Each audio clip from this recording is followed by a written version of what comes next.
जय हिंद दोस्तों। Non conventional sources of energy का चैप्टर हमने कंप्लीट कर लिया है। अब हम स्टार्ट करेंगे पोल्यूशन। तो इस चैप्टर में आपको देखने को मिलेंगे questions related to pollution, different types of pollution, acid rain and all that. तो वो पूरा चैप्टर इसमें कवर होगा और उसके क्वेश्चंस जो हैं हम इसमें डील करेंगे। So we will start with the basic questions.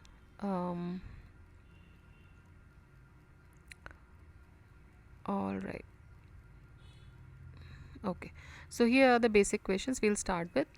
And before starting, let me tell you, there is a playlist available of history as well as parallelly हम इसके साथ economics भी रन कर रहे हैं, उसकी भी playlist available है, you can go and check out.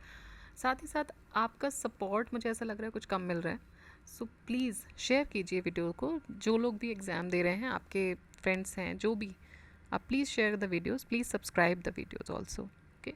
Because पहले भी मैंने कहा था, when I see the analytics I see कि people who are watching,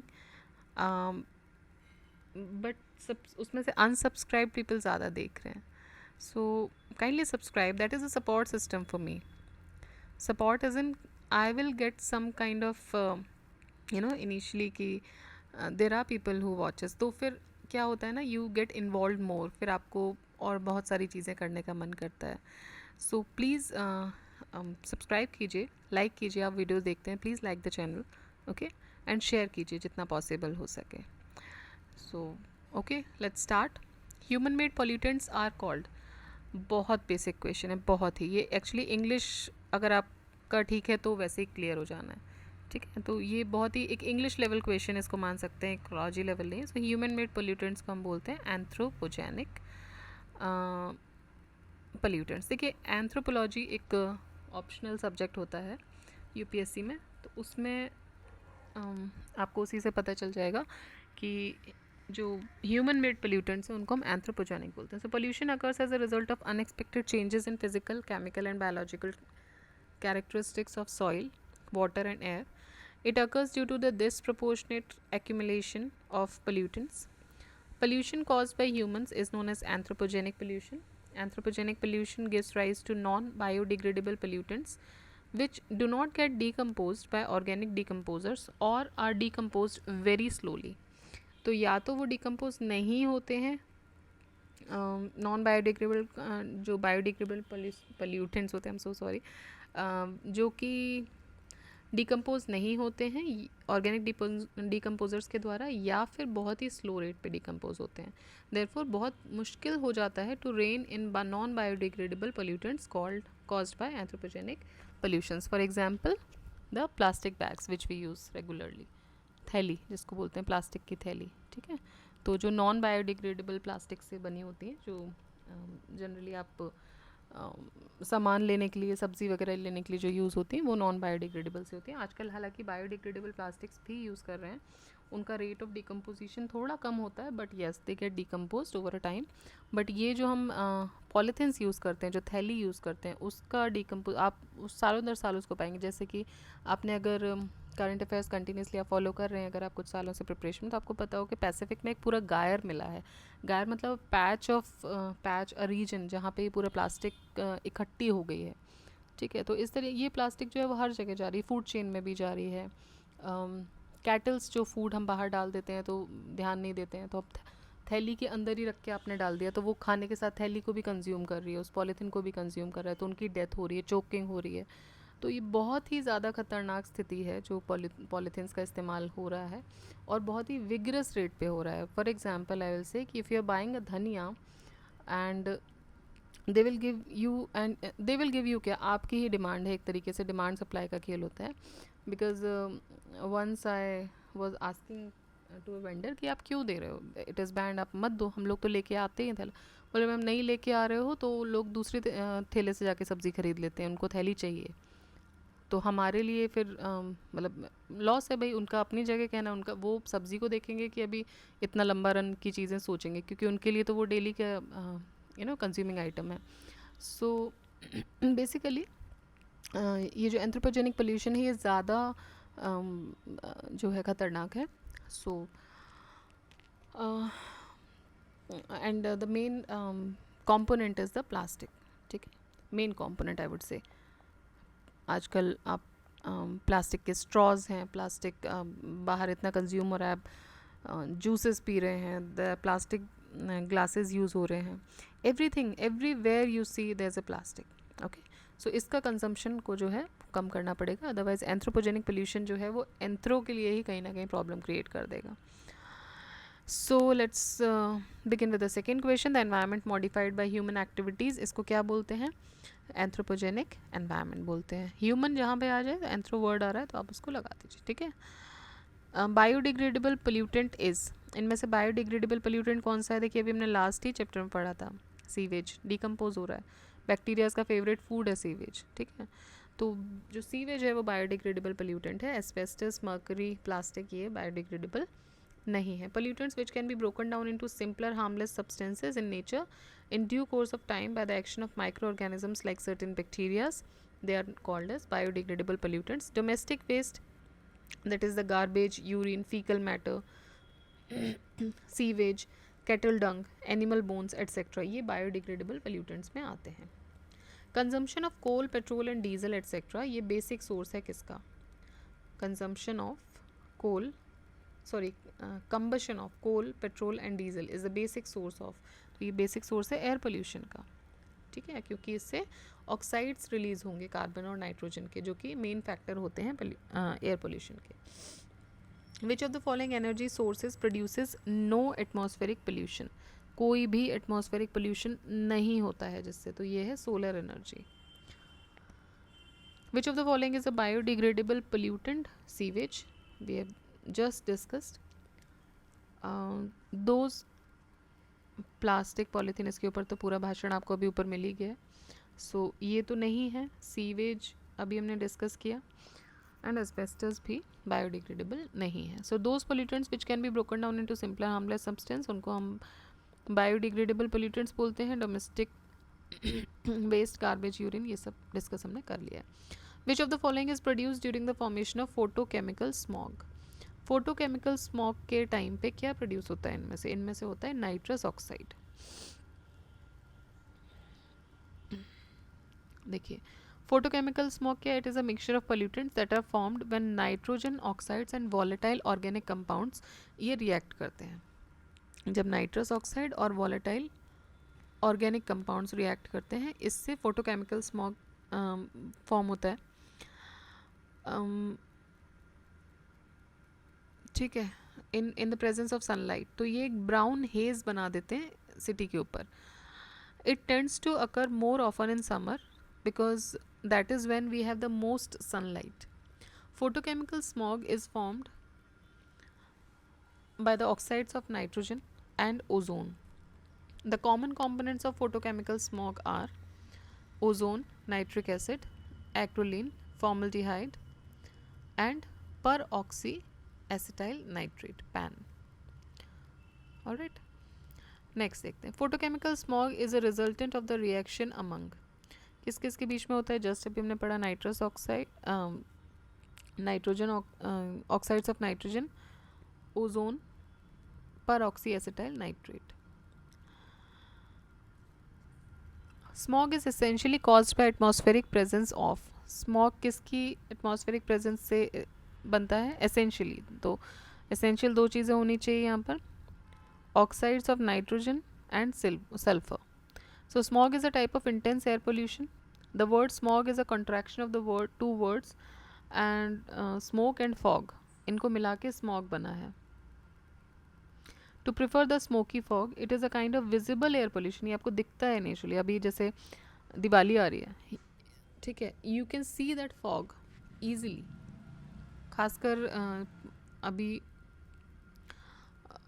stubble burning होगी, ठीक है, शुरू ही हो गई ऑलमोस्ट, और साथ में दिवाली। तो ये जो दिल्ली का जो एटमॉस्फेयर अगर आप देखो, हर साल न्यूज़ में आता है कि वो वहाँ पे आपको विजिबल होता है, वो आपको सांस लेने में दिक्कत हो जाती है। अब नेचुरली भी अगर आप हेल्दी भी हो इंटरनली, तो भी आपको वो बाहर जब आप निकलते हो तो आपको नॉर्मल सांस लेने में प्रॉब्लम होती है, बिकॉज वो विजिबल पोल्यूशन है। ओके, तो इसमें क्या क्या होता है? It compose of nitrous oxide, nitrogen oxide, sulphur oxides, ozone, smoke and other particulates. Man made smoke is derived from coal combustion emissions, vehicular emissions, industrial emissions, forest and agricultural fires and photochemical reactions of these emissions. तो ये man made smoke जो है वो यहाँ से derive होता है. Which of the following is the reason behind maximum noise pollution? Heavy traffic, election meetings, rock music या जेट फ्लाइट. देखिए इन सब में से तो जेट आपको लग रहा होगा कि ये रीज़न हो सकता है, ये हो सकता है, ये नहीं. इन सब में से अगर देखें तो कंपैरेटिवली जेट फ्लाइट से सबसे ज़्यादा नॉइज़ पोल्यूशन होता है. So noise pollution or noise disturbance is the disturbing or excessive noise that may harm the activity of or balance of human or animal life. The source of most outdoor noise worldwide is mainly caused by machines and the transportation systems, motor vehicles, aircraft and train. Among the options given above, jet flight create the most intense noise pollution. अब देखिए sound के source क्या हैं और उनका sound देखिएगा decibels में. Rustling of leaves मतलब जो पत्ते हिलते हैं 20-20 डेसिबल्स. विस्परिंग जो आप खुसर फुसर करके बातें करते हो जब क्लास चल रही है 30 डेसिबल 30. रूम नॉइज़ नॉर्मल कुछ लोग बैठे हुए हैं उसमें जो आवाज़ हो रही है 40 decibel. Normal conversation as we are doing, ठीक है, तो ये 60 डेसिबल. ट्रक का साउंड 80 to 85 डेसिबल अभी आपको सुनाई दिया होगा अगर इसमें नॉइज़ कैंसिलेशन नहीं है तो. जेट इंजन साउंड 120 डेसिबल, ठीक है. लैंडिंग ऑफ जेट प्लेन जब कोई जेट प्लेन लैंड कर रहा होता है 150 decibel. Rocket engine 180 decibel. Alright, तो ये इनका साउंड दिया है डेसिबल में. During the normal condition the gas which pollutes the atmosphere is. Normal condition में ऐसी गैस जो पोल्यूट करती है एटमॉस्फेयर को वो है कार्बन मोनोऑक्साइड. कार्बन डाइऑक्साइड क्यों नहीं है? नॉर्मल कंडीशन की हम बात कर रहे हैं. लेट्स से आपको कार्बन रेस्पिरेशन के लिए ज़रूरत है, ठीक है, इसका तो ज़रूरत ही नहीं है ना. ये तो एक तरीके से सबसे हार्मफुल ही कंडीशन क्रिएट करी. इसकी तो ज़रूरत है, इसकी ज़रूरत है नॉर्मल. नाइट्रोजन की ज़रूरत है नॉर्मल एटमॉस्फेयर में, ऑक्सीजन की ज़रूरत है नॉर्मल एटमॉस्फेयर में. तो मेन प्राइमरी पोल्यूटेंट जो है वो कार्बन मोनोऑक्साइड. ये अडरलेस और कलरलेस होती है. आपको खुशबू भी नहीं आएगी, न बदबू, कुछ नहीं आएगा. कलरलेस होती है. It is formed by the, कैसे बनती है? By the incomplete combustion of the fuels. When people are expose to carbon monoxide molecules displace the oxygen in their bodies and lead to poisoning. तो जब लोग carbon monoxide pollution से expose होते हैं तो क्या होता है? मेनली ऑक्सीजन जो है वो कम होने लगता है बॉडी में, ठीक है, और पॉइजनिंग इफेक्ट्स बढ़ जाते हैं.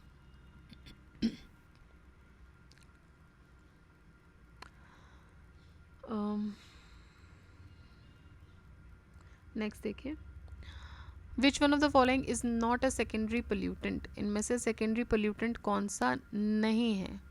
तो सल्फर डाइऑक्साइड जो है वो प्राइमरी पोल्यूटेंट है. इसकी वजह से ये हो रहा है, ठीक है, ये भी ऑक्साइड्स में आ जाता है नाइट्रोजन के ऑक्साइड से, एसिड ड्रेन होता है. सो ये प्राइमरी पोल्यूटेंट है. पैन पर oxy acetyl nitrate, ozone and smoke ये सेकेंडरी पोल्यूटेंट है. जबकि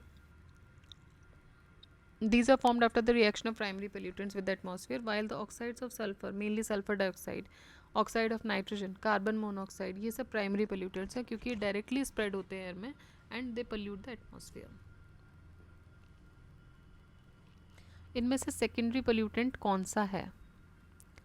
देखिए स्मॉग जो है वो सेकेंडरी पोल्यूटेंट है, ठीक है, smog is secondary pollutant. Next is colorless gas coming out from motor vehicle and cigarette due to the incomplete combustion is. So ऐसी colorless gas जो कि मोटर व्हीकल से निकलती है और सिगरेट से भी निकलती है. Why? Because of the incomplete combustion. वो कौन सी गैस है? वो है कार्बन मोनोऑक्साइड.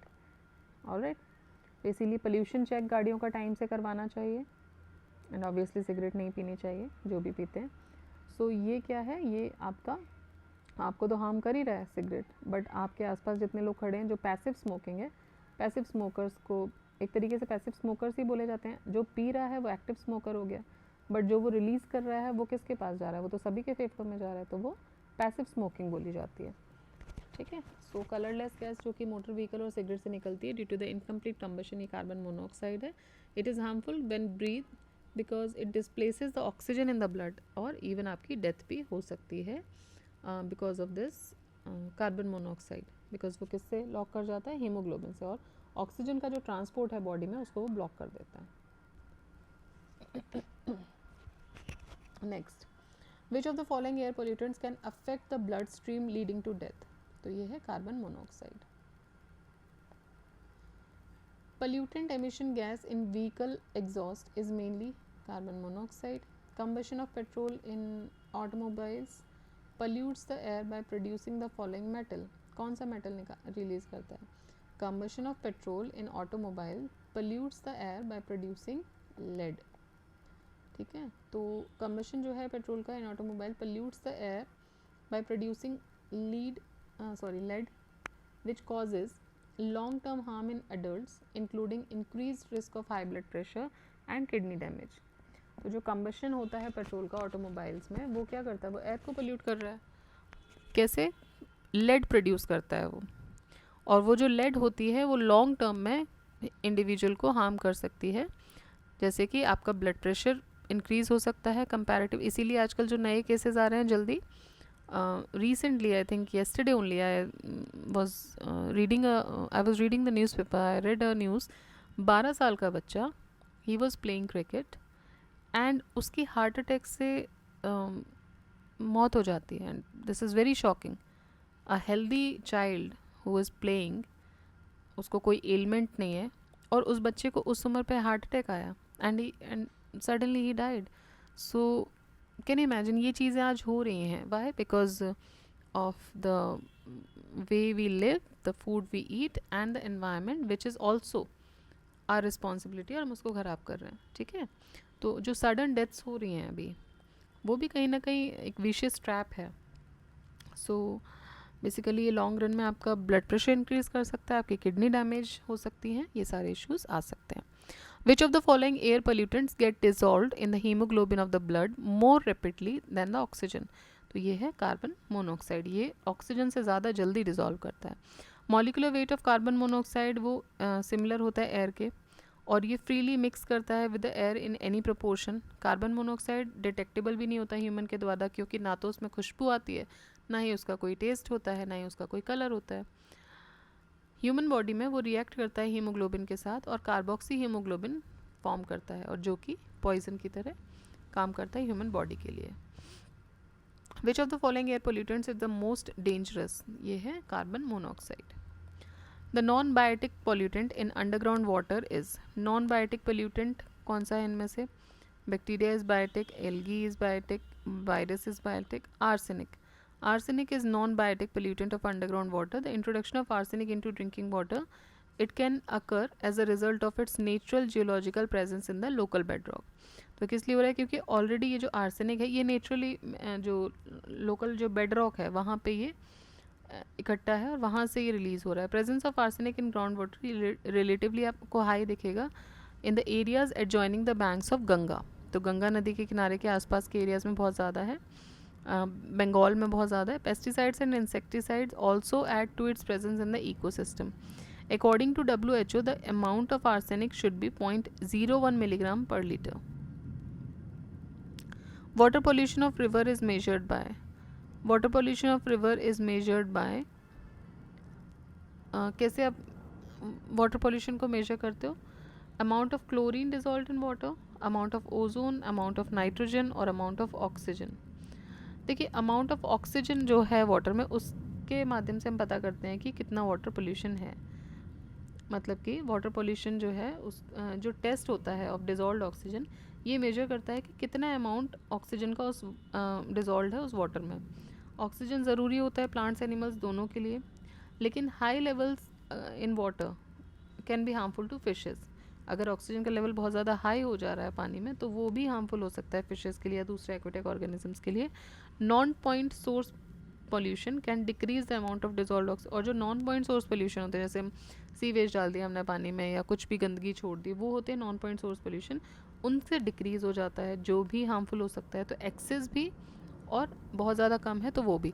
तो इसीलिए ऑक्सीजन के माध्यम से चेक करते हैं कि पोल्यूशन कितना है। Indiscriminate use of fertilizers has led to? So indiscriminate use of fertilizers की वजह से सॉइल पोल्यूशन भी हुआ है, वाटर पोल्यूशन भी हुआ है और एयर पोल्यूशन भी हुआ है। ठीक है, ये जो साइकिल होती है उसको एक ही जगह अगर ट्रैप किया जाए तो बाकी पोल्यूशंस राइज ही ना कर पाएँ, बट कितने तरह के पोल्यूशंस हमने बना लिए हैं just because of the wavy living standard जो जिसको हम बोल रहे हैं, जो मेंटेन करते हैं. So the use of chemical fertilizer is a cause of nitrogen loss contributing to soil and land degradation. Surface water and ground water sources ये पोल्यूट होते हैं फ्रॉम केमिकल फर्टिलाइजर्स जो कि इरिगेशन फार्मिंग में use किए जा रहे हैं, और इसी की वजह से वाटर क्वालिटी कंटामिनेट हो रही है. And the most common chemical fertilizer nitrogen, ये लार्ज अमाउंट में प्रोड्यूस होता है of oil and natural gas. As these are fossil fuels there generates the air pollution. तो ये फॉसिल फ्यूल्स और साथ ही साथ एयर पोल्यूशन भी जनरेट करेंगे. So D is the correct answer, सारे ही इसमें हो जाएंगे. अब इसको देख लेते हैं. Increase in the amount of nitrogen and phosphorus. देखिए, कंपोस्ट या फर्टिलाइज़र वो डाला आपने, तो इसका टॉक्सिक इफेक्ट होता है मरीन फ्लो पे, पानी जो बह के जाएगा वहाँ पे क्या होगा, इन नाइट्रोजन और फॉस्फोरस का अमाउंट इंक्रीज़ हो जाएगा. इसकी वजह से जो एल्गी है वो एकदम से रैपिडली ब्लूम करेगी. अब इसका बैड इफ़ेक्ट क्या होगा, पॉइजन बन जाएगा ये फ़िश और मरीन लाइफ के लिए. दूसरी चीज़ ये हो जाएगी कि वो एकदम से एल्गल ब्लूम हो गया तो पूरा जो सरफेस है वो उससे कवर कर लेगा, तो पेनिट्रेशन ऑफ लाइट जो है वो भी कम हो जाएगी, तो सनलाइट को प्रिवेंट करेगा. सनलाइट को प्रिवेंट करने की वजह से जो यूज़फुल सी ग्रासेस हैं वो भी मर जाएंगी, क्योंकि वहाँ तक सनलाइट नहीं पहुँच पा रही है जो उनको ज़रूरत है, और उसकी वजह से मरीन इकोसिस्टम पे ओवरऑल एक नेगेटिव इफेक्ट पड़ेगा. तो ये जो है ये हार्म्स होते हैं from the excessive use of fertilizers. तो जो भी यूज़ करो उसको एक लिमिटेड अमाउंट में, और कोशिश इसीलिए अब हो रही है कि जो खेती है उसको ऑर्गेनिक की तरफ बदला जाए धीरे धीरे, एंड दोबारा से नॉर्मल जो कंपोस्ट मैन्योर है उनको यूज़ किया जाए. ठीक है, बिकॉज होगा क्या, देखिए अभी आप ये आपकी फूड चेन में भी जाएंगे. अभी हमने मरीन लाइफ की बात की है, आप यहाँ पे इस खेती से उगी हुई चीज़ें आप खा भी रहे हो, तो ये आपकी फूड चेन में भी तो जा रहे हैं. ऑलराइट, तो ये आप जो ह्यूमन है, एनिमल है, उनकी फूड चेन को भी डिस्टर्ब कर रहे हैं, और यहीं से फिर अलग अलग तरीके के वायरसेस भी अब निकल के आते हैं. तो ये एक पूरा ट्रैप है जो सारे तरह के जो पोल्यूशंस है, this is whole a kind of a trap. Alright, next, the highest chemical pollution is caused by the industrial effluents of. तो सबसे ज़्यादा कौन सी फैक्ट्री से या कौन सी इंडस्ट्री से पोल्यूशन इनमें से आउट ऑफ दीज क्रिएट होता है, तो सबसे ज़्यादा होता है लेदर इंडस्ट्री से. लेदर इंडस्ट्री मेनली रिस्पॉन्सिबल है वाटर और सॉइल पोल्यूशन दोनों के लिए. Acid rain is due to the air pollution by, acid rain is due to the air pollution by nitrous oxide and sulphur dioxide. तो ये होता है केमिकल रिएक्शन से जो कि शुरू होता है when a compound like sulphur dioxide and nitrogen oxides are release into the air. ये जो सब्सटेंसेज हैं these can rise very high into the atmosphere where they mix and react with water, oxygen and other chemical to form more acidic pollutants. When these pollutants fall on the surface of the rain, it is termed as acid rain. Normally जो pH होता है acid rain का वो 5.6 से कम होता है. Notably pure water का जो pH है वो 7 होता है. ठीक है, तो pH से आप अंदाज़ा लगा सकते हैं कि उसकी एसिडिटी कितनी है उस वाटर की. The components of acid rain are, so it is both A and B. ठीक है, सल्फर डाइऑक्साइड और नाइट्रस ऑक्साइड दोनों ही इसमें होंगे. इसमें अगर हम देखें तो HNO3 और H2SO4 दोनों ही इसके कंपोनेंट होंगे एसिड रेन के. सल्फर नाइट्रोजन का ऑक्साइड्स आ गए हैं इसमें. Which among the following environment pollutants are responsible for acid rain, so nitrous oxide and sulphur dioxide. Acid rain is the rainfall that can be acidified, that has been acidified. It is formed when oxides of sulfur and nitrogen ये react करते हैं moisture के साथ in the atmosphere. It is rain with a pH of less than 6. Acid rain particularly damage करता है lakes को, streams को, forest, plant, animals and that live in the ecosystem. Which of the following is responsible for acid rain? तो acid rain के लिए nitrous oxide and sulfur dioxide. Acid rain is caused by the pollution of the environment by nitrous oxide and sulphur dioxide. Acid rain consist of following. देखिए same question repeat हो रहा है इसलिए बार बार अब explanation नहीं देखेंगे, बस आंसर, बट फिर भी मैं रिपीटेटिवली बोले जाऊंगी जिससे कि आपको ना भी याद रहे तो एग्ज़ाम में आपको शायद ये आवाज़ याद आ जाए. ठीक है, तो acid rain is caused by nitric acid and sulphuric acid, या फिर oxides of nitrogen and sulphur, या फिर nitrous oxide and sulphur dioxide. कुछ भी, बस नाइट्रोजन सल्फर याद रखिएगा. Acid rain is caused by the pollution of environment by nitrous oxide and sulphur dioxide. In the acid rain the rain water and snow is contaminated by which of the following pollutants. So ये है sulphur dioxide और nitrogen dioxide. Confusion नहीं होना चाहिए. Continuously 10 से ज़्यादा question हमने इसी के पढ़ लिए. Acid rain occurs due to the reaction between the clouds and sulfur dioxide pollutants.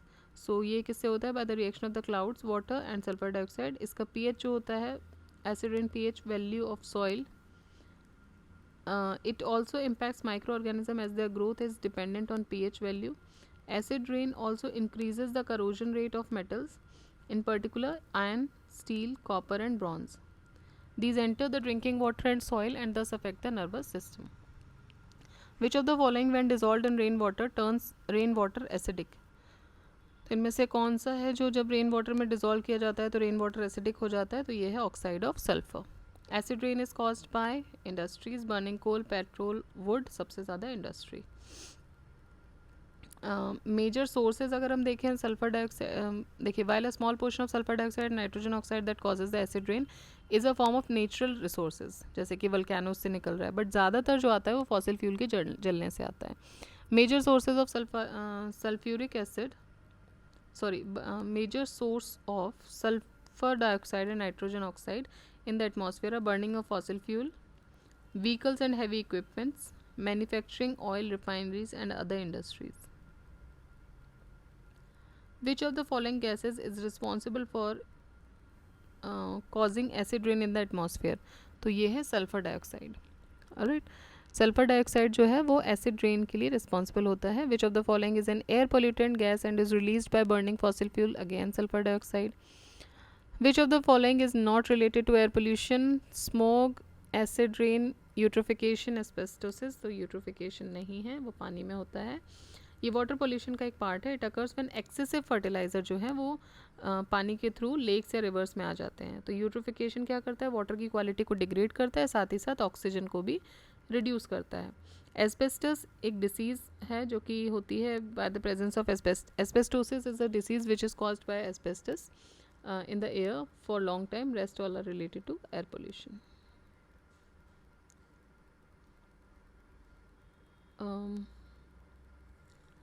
Fly ash pollution is caused by, तो ये किससे होता है? थर्मल पावर प्लांट से होता है fly ash pollution.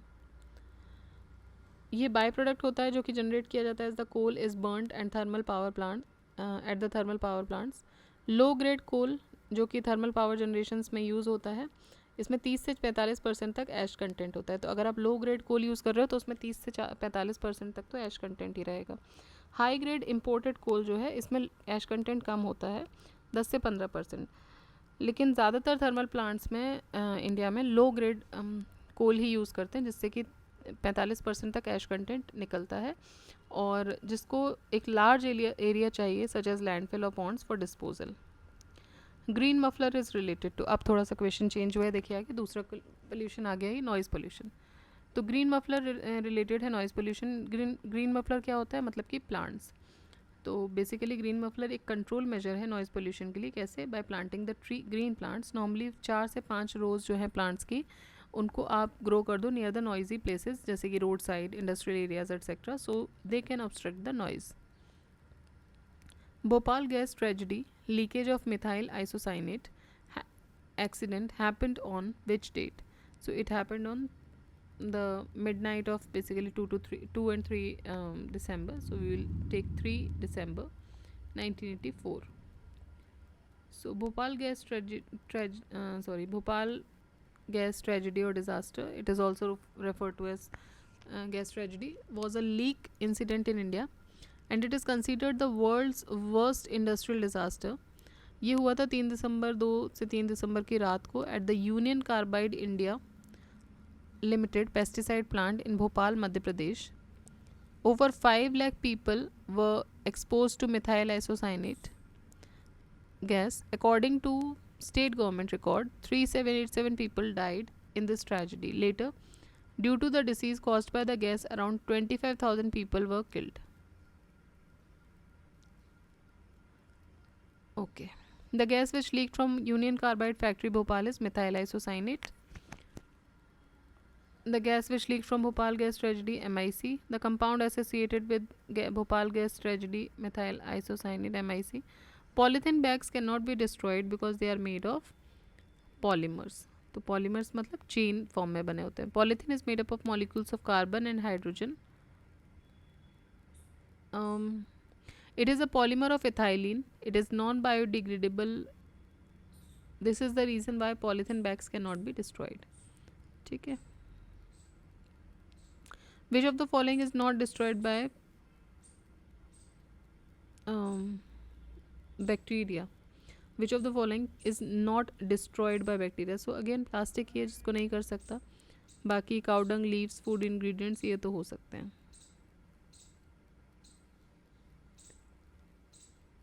Plastic, iron, lead and non biodegradable items. Okay. Pollutants जो कि बैक्टीरिया डिस्ट्रॉय नहीं कर सकता, hence they pollute the atmosphere. Rest all are easily disintegrated by the micro organisms. Which of the following is biodegradable? इनमें से biodegradable कौन सा है? तो इसमें से रबर जो है वो बायोडिग्रेडेबल है. A substance capable of being decomposed by bacteria or other living organism and thereby avoiding the pollution is called biodegradable. तो इसमें से रबर जो है वो बायोडिग्रेडेबल है. Which of the following takes maximum time to decay? सबसे ज़्यादा time DK करने में प्लास्टिक बैग्स को लगता है. नॉन बायोडिग्रेडेबल ही है although. Which of the following is a bio indicator of air pollution? तो बायो इंडिकेटर एयर पोल्यूशन का क्या है? लाइकेन. ऑलराइट. बायो इंडिकेटर्स क्या होते हैं? ये लिविंग ऑर्गेनिजम्स होते हैं जो कि रिस्पॉन्ड करते हैं in a specially clear way to change in the environment. जैसे कि अगर एनवायरनमेंट में बहुत ज़्यादा चेंज आएगा तो लाइकेन की जो नॉर्मल रिस्पॉन्डिंग कंडीशन उसमें चेंज आ जाएगा. तो हार्डी लाइकेन्स जो होते हैं वो यूजफुल बायो इंडिकेटर्स होते हैं स्पेशली एयर पोल्यूशन के लिए. उसमें भी स्पेशली सल्फर डाइऑक्साइड पोल्यूशन के लिए, क्योंकि वो they derive their water and essential nutrients mainly from atmosphere. तो मॉइस्चर जो होता है जो एटमॉस्फेयर का, वहाँ से वो अपना पानी खाने का इंतज़ाम करते हैं rather than from the soil. तो जैसे ही ये होगा तो इसको जो है वो क्लियर इंडिकेट करता है lichen about the specifications of the atmosphere.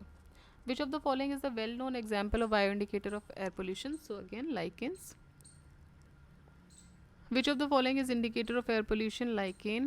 lichen symbiotic association होते हैं, mutually useful हैं ये. किसके बीच का symbiotic association होता है? lichen, algae और fungi का.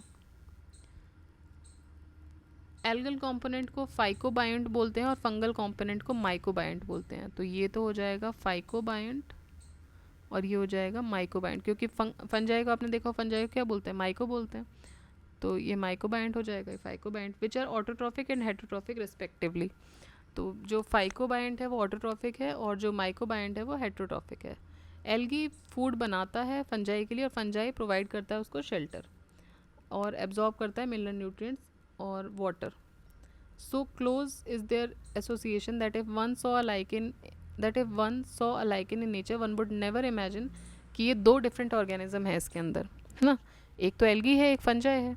तो आप अगर lichen देख रहे हो तो आपको पता ही नहीं चलेगा कि this is association, symbiotic association of two different organisms. algae जो कि खाना बना के दे रही है, उसके बदले में fungi जो है वो उसको shelter दे रहा है और उसके nutrients absorb कर रहा है, साथ ही साथ मॉइस्चर प्रोवाइड कर रहा है. तो देखिए फ्री में कुछ नहीं मिलता है. ये इसका इतने छोटे से ऑर्गेनिज्म भी आपको ये समझा रहा है. तो किसी के लिए करो तो वो आपके लिए भी करेगा, अदरवाइज एक ये सिम्बायोटिक एसोसिएशन है. ठीक है. So close is their association that if one saw a lichen in nature, one would never imagine that they had two different organisms within them. Lichens are very good pollution indicators. They do not grow in polluted areas. तो भाई ये इतने शुद्ध हैं, ये बोलते हैं polluted area में grow ही नहीं करेंगे. So this is the ये यूनिटी जो दिखाते हैं दोनों एल्गी और फंजाई मिलके लाइकेंस में, that they do not grow. और ये बायो इंडिकेटर है कि लाइकेंस ने या पहले होते थे और अब होना बंद कर दिया. इसका मतलब इस एरिया में सल्फ़र का या खासकर एयर पोल्यूशन जो है वो बहुत ज़्यादा बढ़ रहा है. ठीक है. Lichens are best indicator of air pollution. Biological oxygen demand BOD is an identification of pollution in. तो BOD जो होता है पानी में होता है aquatic environment. So biological oxygen demand is the amount of dissolved oxygen जो कि anaerobic biological organisms के लिए ज़रूरत होती है to break down organic material present in a given water sample at a certain temperature over a specific period. ठीक है. तो वाटर सैंपल में कितना जो मतलब कहने का मतलब ये है कि जो बायोलॉजिकल ऑक्सीजन डिमांड है वो क्या होता है कि भाई कितना अमाउंट ऑफ डिजॉल्व्ड ऑक्सीजन जो है वो ज़रूरी है किसके लिए, एनारोबिक बायोलॉजिकल ऑर्गेनिज्म के लिए, किस लिए, ऑर्गेनिक मटेरियल को ब्रेक डाउन करने के लिए जो कि एक वाटर सैंपल में प्रेजेंट है। इंक्रीज इन बीओडी, अगर बीओडी बढ़ता है तो ये शो करता है a high level of organic pollutants of water since all organic and inorganic waste use dissolved oxygen for decomposition. This means if there is less pollution, the dissolved oxygen will be high and vice versa.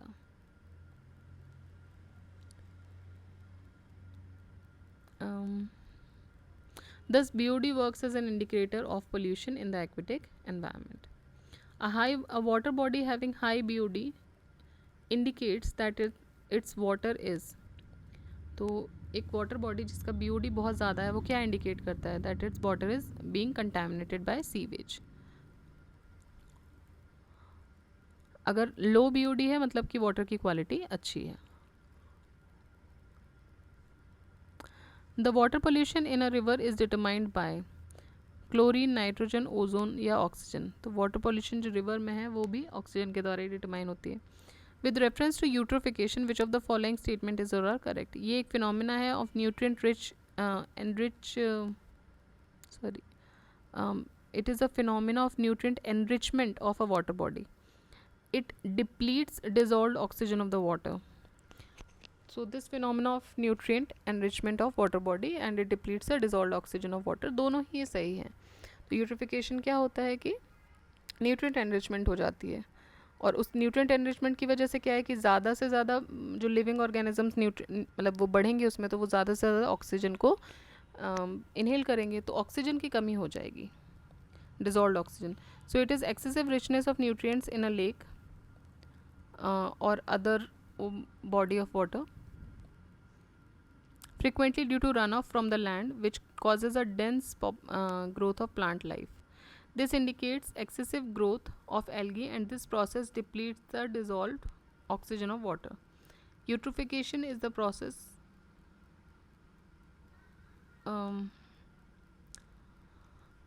देखिए clear हो गया होगा वैसे तो आपको कि eutrophication क्या है कि भाई कोई रन ऑफ आया पानी, जैसे कि लेट से आपने फर्टिलाइज़र डाला अपनी फील्ड में, वहाँ से एक रन ऑफ आया, इंडस्ट्रीज से कुछ रन ऑफ आ रहा है, वो सारा कहाँ जा रहा है, वो पानी में जा रहा है, लेक्स में, रिवर्स में, समुद्र में, वहाँ से होके समुद्र में, तो ये सब जा रहा है। तो अगर ज़्यादा न्यूट्रिएंट्स होंगे तो वो क्या करेंगे, जो ऑलरेडी डिजॉल्व्ड ऑक्सीजन है उस पानी में उसको वो कंज्यूम कर लेंगे, तो यहाँ जो पानी था उसमें क्या हो जाएगा, ऑक्सीजन की कमी हो जाएगी।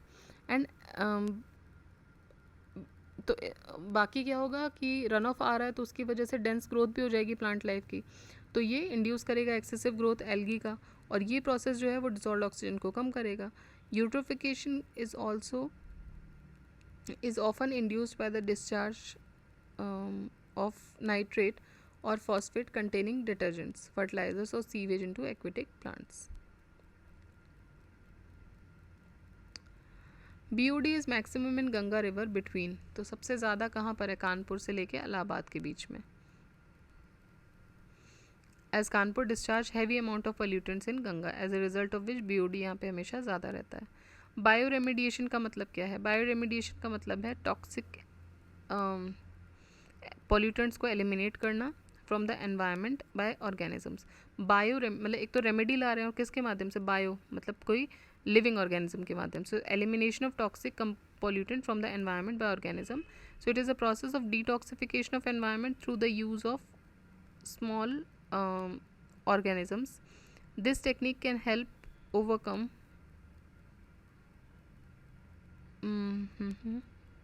adverse effect of pollution on particular species। ठीक है, तो वही चीज़ है कि बायो रेमिडिएशन मतलब कोई ऑर्गेनिक कंपाउंड लेकर आएंगे लिविंग ऑर्गेनिज्म जो कि इनको टॉक्सिक पोल्यूटेंट्स को एनवायरनमेंट से निकाल देगा। नेक्स्ट देखिए, in the context of solving pollution problems what is और आर द एडवांटेज और advantages of bio remediation technique. क्या क्या एडवांटेज हैं बायो रेमिडिएशन टेक्निक के। ये जो टेक्निक है it is use for cleaning up pollution by enhancing the same biodegradation process, जो कि नेचर में होती है, बिल्कुल सही बात है, उसी तरीके से इसमें किया जाएगा जैसे नेचुरली रिमूव किया जा रहा है। Any contaminant with heavy metal such as cadmium and lead, ये इट कैन बी ओके, तो ये बोल रहे हैं कि any contaminant with heavy metals such as cadmium can and lead can be readily and completely treated by bioremediation using the micro organisms. देखिए completely treatment तो नहीं हो पाएगा, इनका नहीं हो रहा है अभी। तीसरा देख लेते हैं, genetic engineering can be use to create micro organism specifically design for bioremediation. हाँ, जेनेटिक इंजीनियरिंग के माध्यम से जो स्पेसिफिकली अगर आपको समझ आएगा कि हाँ ये पर्टिकुलर माइक्रोब जो है, बैक्टीरिया है, ये बायोरेमिडी करने में बहुत ज़्यादा सक्षम है, तो उसमें थोड़ी सी उसको उसके और कैरेक्टर्स को इम्प्रूव किया जा सकता है through the process of genetic engineering. So the process of expulsion of toxic pollutants from the environment by using micro organism, इसको क्या बोलते हैं? इसको बोलते हैं बायो रेमिडिएशन। ये जो टेक्निक है, it is technique for cleaning up the pollution by enhancing the same biodegradation process जो कि नेचर में होती है। लेकिन पोल्यूटेंट्स जो होते हैं containing many types of heavy metals can not be treated by the process of bio remediation. तो कोई भी पोल्यूटेंट जिसमें हैवी मेटल्स है जैसे कि कैडमियम या लेड, उसको आप कंफर्टेबली ट्रीट नहीं कर सकते, कम्प्लीटली ख़त्म नहीं कर सकते इसके यूज़ करके। जेनेटिक इंजीनियरिंग यूज़ किया जा सकता है to create the micro organism specifically designed for bioremediation, जैसे कि सुपरबग सूडोमोनास प्यूटेरा, जो कि क्रिएट किया गया था जेनेटिक इंजीनियरिंग टेक्निक्स के मदद से, और ये एक इम्पॉर्टेंट रोल प्ले करता है इन एंडिंग द ऑयल स्पिल। तो ये किस लिए यूज़ किया गया था? जो सूडोमोनास प्यूटेरा था, सुपरबग, कि जो ऑयल स्पिल हो जाता है, जैसे ऑयल को लेके बड़े बड़े शिप्स जा रहे हैं और किसी वजह से वो ड्राउंड हो रही है, तो जो ऑयल स्पिल्स हो जाते हैं उनको ये ट्रीट करता है। इसमें ये सक्सेसफुल था। विच of the following is not a water pollutant? इनमें से वाटर पोल्यूटेंट क्या नहीं है? तो देखिए सल्फर डाइऑक्साइड वाटर पोल्यूटेंट नहीं है। Sulphur dioxide is mainly air pollutant, और ये एसिड रेन के लिए भी रिस्पॉन्सिबल होता है। When it rises very high in the atmosphere, it reacts with water, oxygen and other chemicals to form the acidic pollutants, and this is responsible for air pollutant. The problem of pollution with arsenic is maximum in, तो ये सबसे ज़्यादा है waste Bengal में arsenic. Groundwater in Brahmaputra, Gangetic Valley of India and Padma Meghna plains of Bangladesh, ये highly polluted है arsenic से. So देखिए जो ग्राउंड वाटर है 7 स्टेट्स में, वेस्ट बंगाल, झारखंड, बिहार, यूपी, आसाम, मणिपुर एंड छत्तीसगढ़, वो पोल्यूटेड है आर्सेनिक से। जो पहला इंस्टेंस देखा गया था वो आया था 1978 में। नोटेबली